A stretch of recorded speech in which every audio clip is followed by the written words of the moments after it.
Today I'll be making a response to GIGGUK's video, AZ Rant, Anime Becoming Mainstream. Now I know this is kind of late since he uploaded the video like 8 months ago, but I can only really get to it now. Also, this is my opinion, so if you happen to have a different opinion, feel free to leave it in the comments below and I'll make sure to read it. Now without any more distractions, let us begin. As we all know, anime in North America is not the most popular thing. Heck, it isn't even that popular in Japan, being a niche hobby there also. That is why I want to ask the questions, can it be a mainstream source of entertainment, and do we even want it to become one? As many people have theorized, things like video games becoming mainstream has caused the content to change, but I would like to get to that a little later because right now I want to focus on the can it be mainstream part. Now the first thing that I'll point out is that I will not be entertaining the idea that subbed anime can be mainstream. The general public just does not have the attention span to sit through a movie when it's in a different language. This is why, with a few exceptions, foreign movies tend to do bad in American theaters. Now, before anyone says that people from other countries need to do this for things the Americans make, I will say that the situations are different because unlike the other countries, the West has never really needed to or wanted to watch media in a foreign language. Now this is not me being anti-sub or whatever made up saying dub haters use to try and discredit people, but just me trying to be a realist. Now onto the conversation on can it be mainstream. Now I have heard many people compare anime to stuff like video games, comic books, and so on, and all those may be valid comparisons, but I would like to take a different approach to this. Now, I'd like to do this by comparing something to anime that I feel has a lot of similarities to it. The thing I would like to compare anime to is poker. This is because poker is not mainstream either. Wait, now before you say anything, No Limit Texas Hold'em is mainstream, but besides that, poker really isn't. I mean, I doubt many of the people watching this video know how to play any other game. Although, I happen to be in a minority of people who know how to play all the games, from Omaha to Raz to Draw. Now, the way this involves anime is that although anime is not mainstream, there are many shows that are pretty damn close.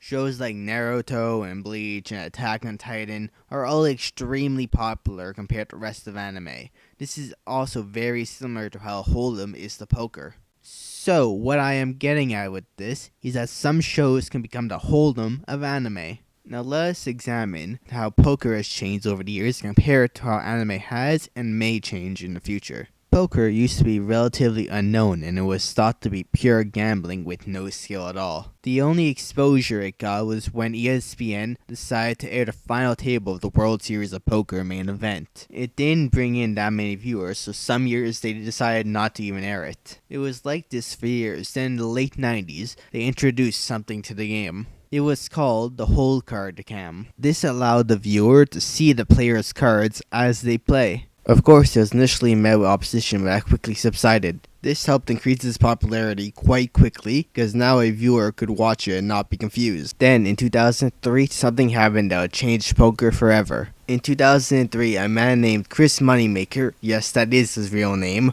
won the World Championship. This was important because he was a complete amateur who only got into the World Championship off an online tournament. This cemented the idea that truly anyone could win, and maybe they could win the $2.5 million first prize, just like Moneymaker. Now, to give you some perspective of how much Moneymaker winning changed poker, in 2003 when he won, there were only around 800 people who entered the World Championship. But in 2004, there were over 2,500 applicants. And that is why within the poker community, it is pretty much universally accepted that Moneymaker started the poker boom. Now let's get back to anime and compare the two. Anime used to be pretty much unknown with not many people in the West watching it. The only real exposure it got was from when a kids show aired on TV. It did go up and down in terms of popularity, but never got close to anything mainstream, at least not until a couple years ago. In the last few years, anime has been becoming more and more popular. Now, the direct cause of this is a little harder to pinpoint than with poker, but my theory is it has to do with accessibility, with how much anime streaming has taken off in the past few years. This has become anime's version of the hold card cam, because streaming makes it so easy and convenient to watch. There is also another innovation that is quite recent that will make it possible for anime to become mainstream. The innovation I am talking about is Space Dandy. Now, wait, before you say anything, I am not talking about the show itself. I am talking about how it aired. What I mean by that is that it aired on Toonami, dubbed at the same time it was airing in Japan.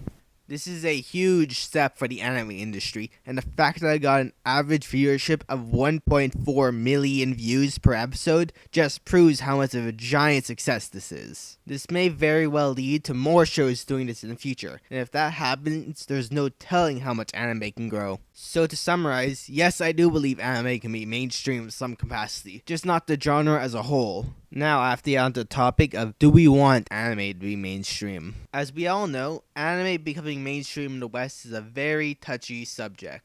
People will always compare it to video games or rap or anything like that. They say when video games became mainstream, they started to be a lot more crap games and less good ones. And my response to that is always the same. There must be some games out there you still like in order for you to call yourself a gamer or a rap fan or whatever.